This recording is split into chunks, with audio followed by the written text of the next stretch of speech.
안녕하세요. 크립토노마드입니다. 세상 돌아가는 것도 복잡하고 주식, 채권 등 자본시장 돌아가는 것도 역시 복잡하고 새로운 형태의 돈에 대해서는 관심이 커지고 있고 그래서 이번 비트코인의 반등 랠리는 여러가지 생각거리들을 안기고 있습니다. 먼저 뉴욕 증시는 꽤 복잡하게 돌아가는 상황들을 소화하면서 3대 지수가 모두 하락했습니다. 클라우드 부문을 중심으로 어닝 쇼크를 확인한 구글 알파벳의 경우에는 10% 가까운 폭락을 확인하면서 나스닥이 하락세를 이끌었습니다. 특히 무엇보다 채권 금리가 다시 급등하면서 시장 전반을 압박했습니다. 이번 시장의 하락은 알파벳보다는 오히려 금리 상황이 더 직접적인 영향을 준 것으로 해석되고 있는 그런 모습입니다.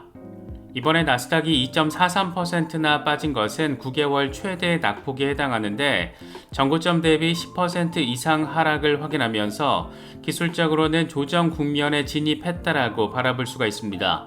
올해 들어서 AI 열풍에 힘입어서 기대 이상의 강세를 선보이기도 했지만 그렇게 나름의 퍼포먼스를 보여왔지만 막상 실적 결과를 까보니까 이 같은 열풍에는 상당한 거품이 자리하고 있었다라는 점도 속속 확인되고 있습니다. 나스닥이 빌빌거리는 것과 비교했을 때 비트코인의 흐름은 꽤나 상큼합니다. 9월 1일 이후에 비트코인이 34% 수준의 랠리를 벌여준 반면 나스닥은 마이너스 8.6% 하락을 하면서 선명한 방향성의 차이를 보여주고 있습니다. 비트코인은 ETF 승인에 대한 기대감에 힘입어서 34,000달러 중반에서 지지 테스트를 진행하고 있는데 이번에 SEC 위원장이 공개석상에서 밝힌 멘트를 가만 보고 있으면 비트코인 ETF가 승인되기는 되려나 보구나 그런 생각을 갖게 만들기도 합니다. 리플의 경우에는 소송 합의에 대한 기대감이 시간이 갈수록 커져가고 있는 모습인데 이번에 리플과 SEC의 합의라는 게 생각만큼 간단치 않을 수도 있다 이런 분석도 나왔습니다. 이건 저도 생각하지 못했던 부분인데 쉽게 말하면 약식재판 판결을 통해서 기관들을 대상으로 판매한 XRP는 증권으로 판결이 됐고 SEC는 이에 대해서 벌금 수준을 논의하고 싶어하는 그런 상황인데 리플 입장에서는 대부분의 기관 판매는 미국 이외 지역을 대상으로 이루어진 것이어서 과연 이게 SEC가 관할 건이 있는가 이런 의문을 제기할 수가 있고 이게 합의 과정이 그렇게 간단하게 만들지 못하게 하는 그런 재료가 될 수 있다는 겁니다. 어느 정도 설득력이 있는데 하나씩 짚어보도록 하겠습니다. 저희 채널에서는 멤버십 프로그램을 진행하고 있습니다. 아주 대단한 것들은 아니지만 멤버십 라이브, 멤버십 전용 채팅 공간 등을 통해서 투자 이야기, 사는 이야기 등을 나누면서 나름의 멘탈 케어 도구로 잘 구축되고 있습니다. 크립토 투자 초보분들에게는 큰 도움이 될 수 있는 공간이고 저희 채널의 운영에 있어서도 직접적인 도움이 됩니다. 관심 있는 분들의 많은 성원 부탁드리겠습니다. 그럼 이번 영상 시작하겠습니다. 뉴욕 증시의 흐름이 아주 흥미롭습니다. 뉴욕 증시 3대 지수 모두 급락을 확인했는데 나스닥이 9개월 최대 낙폭을 보였고 S&P 500의 경우에도 6거래일 가운데 5거래일이 하락을 확인하면서 4,200선을 반납했습니다. 표면적으로는 알파벳이 어닝 쇼크로 인해서 10% 가까운 폭락을 보이며 하락을 주도했고 그 이면에는 국채 금리가 다시 급등을 하면서 증시 전반을 압박했다라고도 바라볼 수가 있습니다. 꼬리를 내리는 듯 했던 국채 금리는 고금리 장기화 우려가 커지면서 다시 반등을 했는데 10년물 금리는 11.9bp가 급등하면서 4.959%를 기록했습니다. 30년물과 2년물 금리는 이미 5% 위에서 자리하고 있는 상황입니다.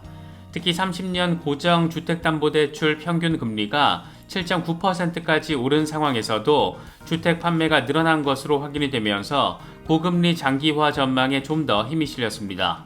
이와 관련해서 오한다의 수석 전략가 에드워드 모야는 실적이 헤드라인을 장식하고 있지만 채권 시장에서 눈을 떼기가 어렵다. 1982년 이후에 이렇게 국채금리가 급등하는 것을 본 적이 없다. 이건 증시에도 문제가 될 것이다. 이렇게 평가했습니다. 이번 증시 급락 상황에서 특히나 눈에 띄는 것은 나스닥의 상황인데 2.4%대 급락을 하루 만에 보이면서 9개월 최대 낙폭을 확인했기 때문입니다.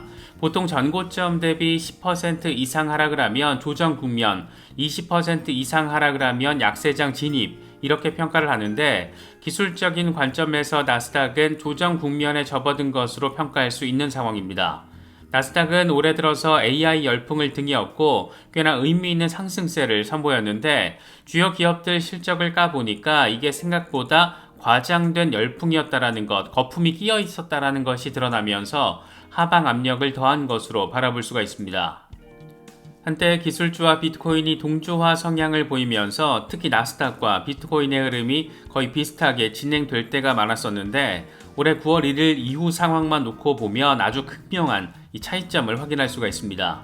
비트코인이 34%나 반등한 반면 나스닥은 마이너스 8.6%를 기록하면서 거의 완벽한 탈동조화 양상을 확인할 수가 있습니다.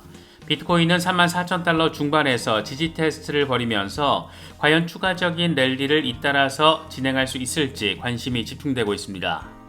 올해 전체를 놓고 보면 비트코인은 100% 수준의 급등을 확인하고 있는데 이런 급등의 배경을 놓고 코인데스크는 단순히 현물 ETF 승인 기대감 이런 것뿐만 아니라 더 다양한 요소들이 자리하고 있다라는 분석을 제시했습니다.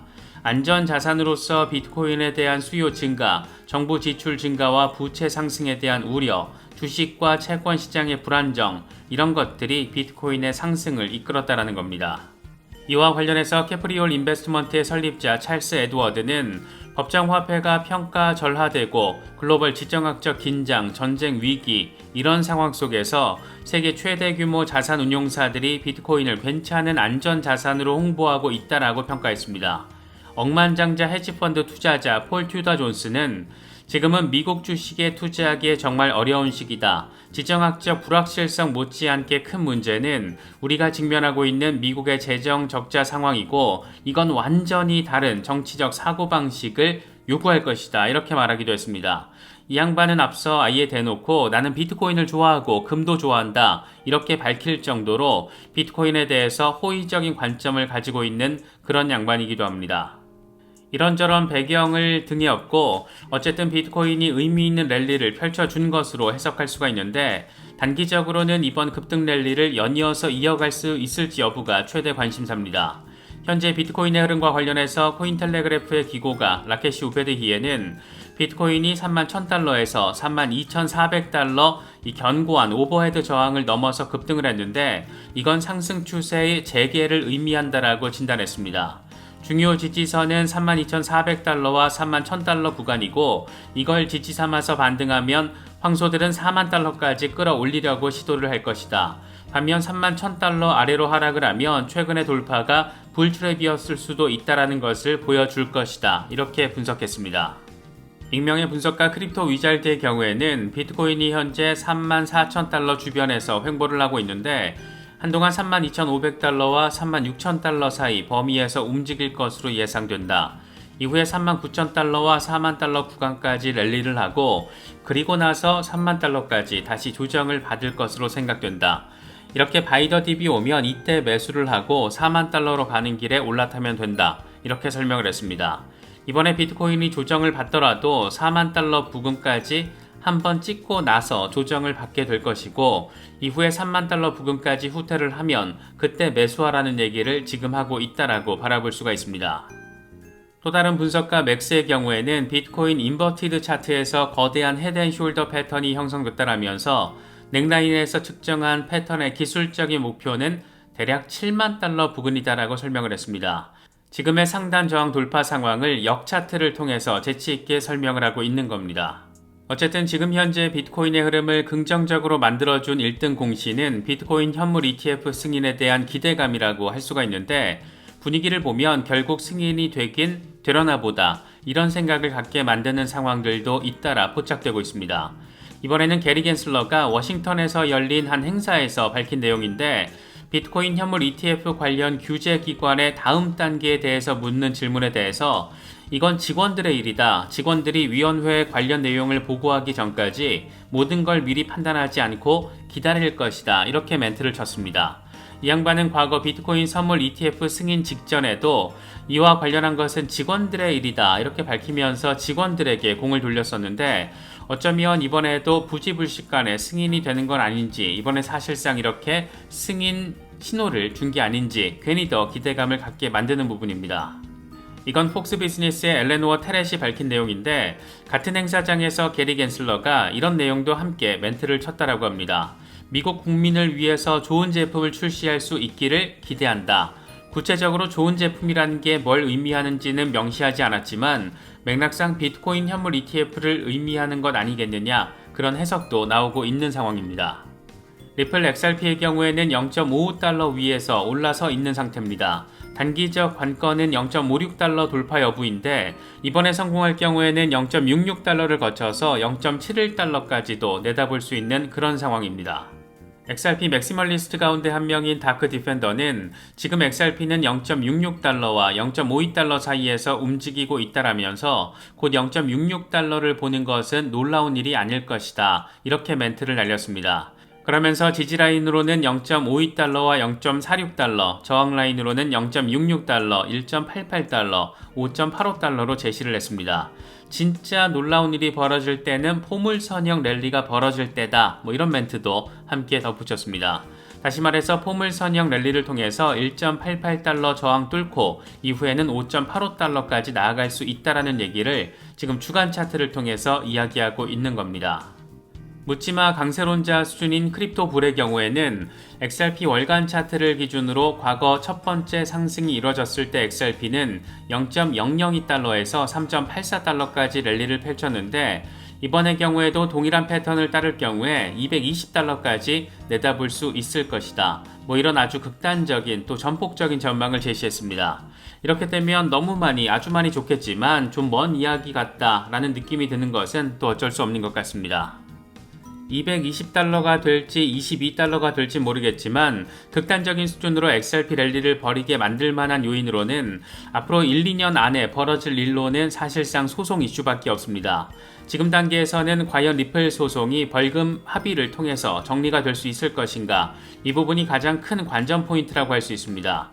앞서 SEC는 브래드 갈링하우스와 크리스 라스넬에 대한 소송을 취하하면서 11월 9일까지 리플의 증권법 위반 사항에 대한 구제책을 함께 논의하고 싶다, 일정을 잡아달라, 이렇게 요청을 했는데 이건 다시 말해서 초기 기관들을 대상으로 판매된 XRP는 법원도 증권으로 판단을 했고 이에 따라서 이 부분은 증권법 5조를 위반한 것인 만큼 이에 대한 구제책을 논의해보자, 이건 다시 돌려서 말하면 벌금 합의에 대한 부분으로 해석할 수가 있어서 SEC가 사실상 처음으로 합의와 관련한 의사를 내비친 것으로 해석이 됐습니다. 그리고 나서 지금 현재 스코어, 아날리사 토레스 판사는 SEC와 리플은 11월 9일까지 법원에 브리핑 가능 일정을 제출해야 한다. 만약 피고와 원고가 일정을 합의하지 못하면 담당 판사가 일정을 결정할 것이다, 이렇게 명령을 내린 상태입니다.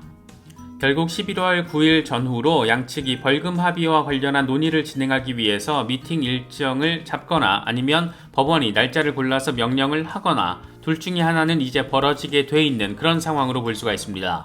뭔가 판이 깔린 모양새다 보니까 이렇게 양측이 합의 도출 시도에 나서게 되는 걸까, 이런 기대감을 키우고 있는 건데 호주의 변호사이자 XRP 홀더인 빌 모건은 조금 조심스러운 전망을 제시했습니다. 아주 간단히 정리를 하면 합의 도출을 위해서 이루어져야 하는 게 있는데 과연 기관 대상 XRP 판매 물량의 범위를 어떻게 볼 것인가, 이에 대해서 리플 측이 반대 주장을 제시할 수 있다는 게 핵심입니다. 빌 모건은 이제 리플 사건의 구제와 관련된 단계가 본격화될 것이다.